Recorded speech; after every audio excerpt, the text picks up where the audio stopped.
Alors je me suis interrompu après vous avoir présenté cette magnifique inscription donc où vous voyez plus précisément, de plus près, le type d'alphabet, hein, l'alphabet sud-arabique, himyarite, sabéen, en référence au royaume de Saba qui a été remplacé par Himyar au IIIe siècle.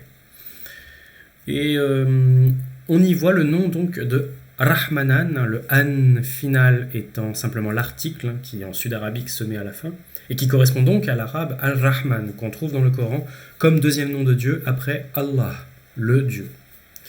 Et donc on a ici une association très claire entre le judaïsme de cette famille et le culte de Rahman dans la capitale, donc un culte probablement d'une famille aristocratique vu la richesse de l'inscription, hein, dans la capitale de Himyar avant le déplacement vers le nord à Sanaa, donc dans la ville de Zafar, dans le sud du Yémen actuel.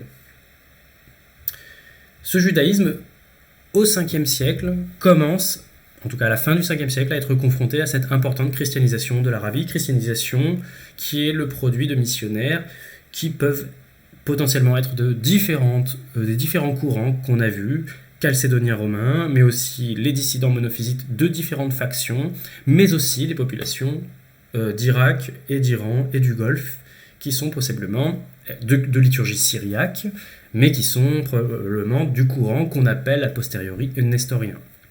Donc des diophysites, adeptes des deux personnes, des deux hypostases du Christ. Et ces courants, ces différents missionnaires, cette christianisation qui se fait le long des voies de commerce, va toucher donc assez largement le Yémen à la fin du 5e siècle et va le toucher d'autant plus fortement au 6e siècle qu'il est confronté à l'expansion du royaume d'Aksum. Donc nous y voilà. Voilà les vestiges en fait de cette première christianisation du Yémen, une christianisation qui touche donc les plus grandes villes, notamment donc la ville de Sanaa, au cœur du royaume de Saba antique, ville de Sanaa qui est en plein développement à l'époque, qui est vraiment le nouveau centre de gravité du Yémen, ville de Sanaa dont on a des vestiges de l'importante cathédrale construite au 6e siècle sous l'autorité du roi Caleb d'Aksum, le conquérant de Himyar, dans les années 520, après une trentaine d'années de christianisation plus ou moins pacifique, plus ou moins complexe, on a une occupation militaire éthiopienne par ce roi dont on a gardé ses pièces de monnaie. Et donc on en a des vestiges, et ces chapiteaux ont été conservés dans la grande mosquée de Sanaa, qui a remplacé la cathédrale au 7e ou au 8e siècle. Donc voilà, nous sommes à Sanaa, l'antique capitale de Himyar, c'est ici dans le sud donc, du Yémen, et la christianisation se fait notamment via cette importante oasis de Najran, très largement christianisée. L'inscription chrétienne qu'on a vue de la fin du 5e siècle est à Hima. Okay, on est sur les routes de commerce. Et puis, après un certain nombre de mouvements politico-militaires et confessionnels, notamment la révolte d'un candidat à la royauté juif révolutionnaire qui s'appelle Youssouf Dounouas, qui est conservé dans la mémoire de la tradition arabo-musulmane, ce mouvement juif révolutionnaire échoue finalement après avoir notamment persécuté, voire massacré un certain nombre d'élites chrétiennes, notamment à Najran, persécutions et martyrs qui seront rapportés et connus dans la littérature moyen-orientale, syriaque et grecque au cours du 6e siècle. On a une nouvelle occupation militaire éthiopienne qui finit par une forme de putsch d'un général éthiopien qui s'appelle Abraha. Et ce général éthiopien mène une politique dont on a aujourd'hui 3 inscriptions, mais qui semble assez importante. C'est une politique dans les années 530 à 550, une politique de fusion, une politique œcuménique de fusion de la religion d'État himyarite abolie, le judaïsme d'État de Himyar, et de ce christianisme dominant du christianisme éthiopien. Et en mélangeant les deux, il va arriver à construire donc cette christologie, une christologie qui, par certains aspects, par ses aspects de vocabulaire, Rahman, El-Masih, rappelle donc ou anticipe un certain nombre d'éléments christologiques qu'on va trouver dans le Coran, Coran qui est compilé 90 ans plus tard, mais on est à l'époque où vivaient les parents de Muhammad, le fondateur de l'État médinois. Donc on est dedans. Mais il se trouve qu'effectivement, de cette inscription jusqu'au premier document mentionnant la religion des conquérants arabo-musulmans, et qui date au mieux des années 670, on n'a pratiquement rien. Alors on a le royaume d'Aksum lui-même s'effondre très peu de temps après, un demi-siècle plus tard. À la fin du 6e siècle, début 7e siècle, on n'a pratiquement plus rien après sur le royaume d'Aksum. Le royaume d'Aksum disparaît complètement. Donc on a ces derniers rois d'Aksum. Théoriquement, on a une reprise en main de l'empire perse sassanide de la côte du Bahreïn, du golfe Persique, de Oman, où on a trouvé une forteresse qui a probablement été construite à la fin du 6e siècle. On a trouvé récemment, très récemment, un reste de forteresse. Et en théorie, selon les sources arabo-musulmanes, on nous dit que le Yémen aussi a été conquis par l'empire sassanide, est devenu une satrapie sassanide, mais on n'en a aucune trace, aucune preuve. Donc un petit point pour bien visualiser à quel point l'Arabie n'est pas, en tout cas pas uniquement des déserts, et loin de là. Une vue de l'oasis de Najran, en haut à droite, qui était chrétienne à l'époque, lorsque le Yémen était juif, et qui est aujourd'hui ismaélienne, alors que le Yémen est zaïdite, donc deux confessions musulmanes différentes.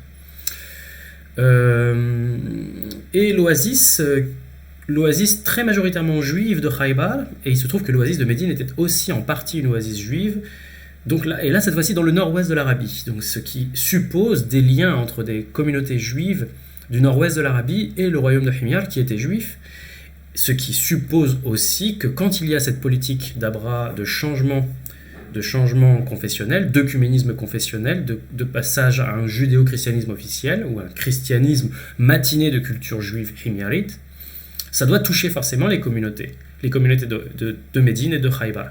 Médine étant aujourd'hui une énorme ville, Khaybar nous donne une petite idée de ce à quoi devait ressembler l'oasis de Médine. Et puis, je vous ai parlé de cette crête de montagne qui longe tout le golfe, qui longe toute la mer Rouge. Et bien ici, on le voit bien, la mer Rouge est au fond, et en devant, on a donc les premiers contreforts de la chaîne du Rift. Et quand on est sur la crête de la chaîne du Rift, en fait, c'est très vert. C'est presque forestier par endroits. Et vous avez énormément de villages, c'est très très dense, il y a des villages, donc on est vraiment dans une culture d'agriculteurs sédentaires qui cultivent à la pluie. Beaucoup d'orge, et donc évidemment aujourd'hui c'est très peu rentable, mais ça...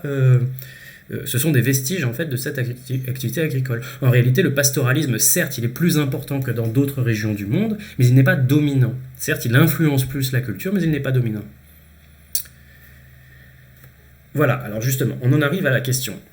Le terme qu'on trouve dans la lexicographie, dans les dictionnaires arabes médiévaux, le terme arabe désigne les bédouins.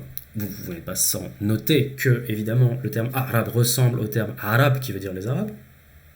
Il y a une seule voyelle de différence en réalité, ou une consonne vocalique, une demi-consonne, le A, le Aleph.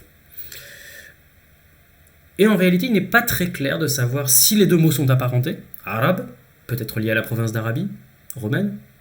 Arabe, qui désigne autre chose et qui ne sont pas forcément des choses apparentées. Toutes ces choses-là sont extrêmement débattues entre les historiens, les lexicographes, les linguistes. Et donc, je peux simplement vous montrer le problème qui est posé quand on compare les textes himyarites et les vestiges qu'on trouve notamment dans le corpus coranique.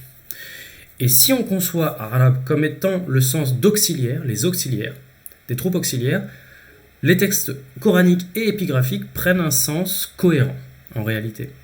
Donc, par exemple, dans ce texte épigraphique, on nous dit les auxiliaires arabes et les arabes. Donc, on nous dit Mardikarib Yarfour, roi de Saba, de Douraïdan, de Hadramaout, de Yamna, et leurs. Donc, ça, c'est la titulature du roi de Himyar. Et de leurs auxiliaires arabes du haut pays, donc la haute montagne, et de la côte, le Tihama, c'est la côte de la mer Rouge, qui sont séparés donc par la grande crête.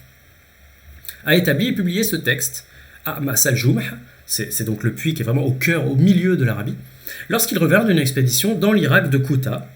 Donc, ça, c'est l'Irak, tout simplement. Car les Arabes l'avaient appelé à lui. Donc on voit bien que c'est différent, les Arabes et les Arabes qui l'avaient appelé à lui. Donc là, il désigne une population spécifique, les Arabes. Donc des gens qui, probablement, sont liés à la province d'Arabie, ou qui ont une culture commune avec celle de la province d'Arabie. En révolte, parce qu'Al-Mundir, qui est le roi d'Al-Hira, le roi du royaume vassal de l'Empire sassanide en Irak à l'époque, lui on le connaît, les attaquait. Il fit campagne avec les communautés, Shurub, donc ce sont les ethnies sédentaires, ou les provinces sédentaires du Yémen, Saba, Himyar, Rahban, Hadramaut, etc. Ainsi que les auxiliaires. Et là, à nouveau, on est dans une autre catégorie. Donc c'est la catégorie des auxiliaires, Kinda et Madhij, que les sources arabo-musulmanes désignent comme des tribus. Mais Ce sont en réalité des provinces du nord du Yémen. Et aussi, et là on arrive à des noms de clans, les Banu Tha'laba, qui est une sous-tribu dans la généalogie classique, une sous-tribu d'Irak, et les Moudar, qui est un regroupement de tribus arabes plutôt à dominante bédouine d'Arabie du Nord. De l'autre côté, on a ce passage coranique qui nous mentionne aussi les Arabes, en nous disant qu'ils sont plus fermes en trahison et en désertion. Il en est qui prennent ce qu'ils dépensent comme une charge, et guettent de vous le revers, que sur eux soit le revers du malheur. Et puis une petite correction, comme ça arrive souvent dans le Coran. Et aussi parmi les Arabes, il y en a qui croient en Dieu, et au jour dernier, et prennent ce qu'ils dépensent comme une offrande pour Dieu. Donc on va quand même pas être trop méchant avec tous les auxiliaires ou tous les Arabes, mais on voit que ce soit l'État médinois ou que ce soit l'État yéménite, à 100 ans d'intervalle, on est probablement quand même dans un concept assez similaire.